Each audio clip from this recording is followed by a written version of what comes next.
and today I'm gonna be reviewing the employment contract letter that Miss Annie sent to me. So, first of all, what is employment contract? An employment contract is a legally binding agreement between an employer and employee that outlines the terms and conditions of employment. This employment contract can be established in various forms, including written agreement, verbal agreement, and conduct. Written agreements such as job offer letter or formal contracts detailing job responsibilities, pay, working hours, and other relevant conditions. The second one, verbal agreements. These are established through conversation and can be legally binding, although they may be harder to prove. Third, sometimes the action of both parties can establish an agreement even if there is no formal written or spoken contract. So we're gonna into the employment contract letter. In this letter, it mentions that this agreement is entered into on 3rd May 2019 between William Smith as a employer and Illinois American Water Company as the William Smith has a company, and then they employ Illinois American Water Company as a marketing manager, and the employee hereby agreed to work otherwise beginning 3rd May 2019 for a period of 3 years, and it also ended on that date. Next, for performance of duties, it explained that Illinois American Water Company as an employee shall agree and wants to dedicate their time and all attention when it's their working period and working hours. The third point is compensation. According to the agreement that has been made during the employee's employment period, the compensation that will be received is a monthly salary of $2,500. Their salary will increase according to their work results, and it's also accompanied by salary provisions. And next, this shows us about confidentiality.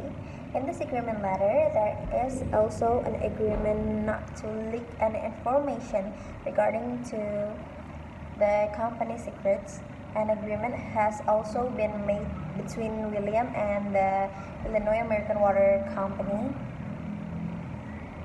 And for unauthorized unauthorized disclosure, so it explains that if an employee whose employment has ended reveals all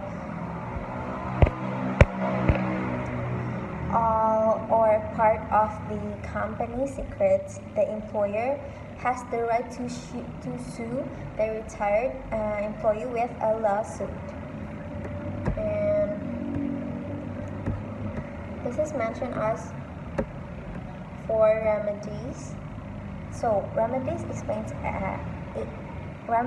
explain that if an employee violates this agreement and confidentiality and unauthorized disclosure, the employer can dismiss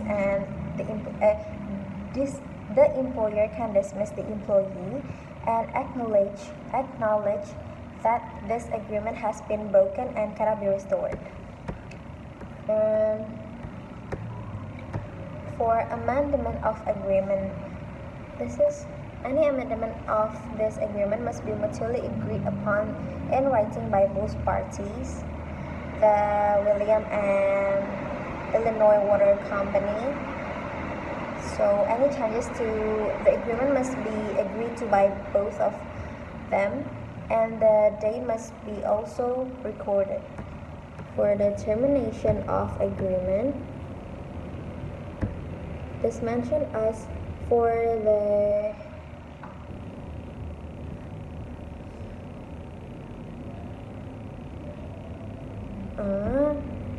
in itu dekat. Fine. For the termination of agreement, this shows us when the agreement will be terminated, when there is the termination between the two parties, when the worker dies. And this is the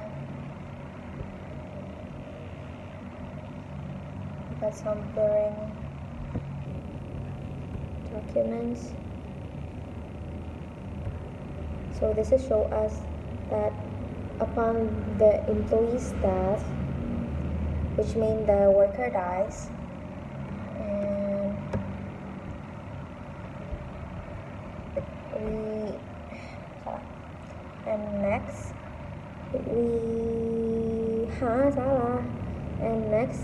the notices point means whenever there is a notification from either the worker or the employer, which is the Illinois American Water or the William Smith, this notification must be attached in writing and sent to each person home by post. For the compliance with employer's rules, all workers are required to comply with all employer regulations. Next, for the return of employer property, it means when the employment contract ends, employees must return the employer's or company's properties. Next, legally binding between both parties. If a buyer wants to buy this company, wants to buy the Williams company, that all new employees must comply with this agreement. For the entire agreement, this agreement contains that agreement was when the agreement was made, there was no other agreement that could replace this agreement without the knowledge of both parties, which is the employer and employee. For the applicable law, shows us that this agreement is also in accordance with the laws of the state of Illinois. And for copy agreement, sorry, I have to move this camera. For the copy of agreement, this means this employee has received a copy of this agreement complete with the employer's signature and their own signature. For the witnesses, this agreement has been witnessed by both parties on the date written that the employment contract letter has been made. So that's all for reviewing the employment contract letter from Miss Annie that sent it to me. Yeah. Thank you for watching. Bye.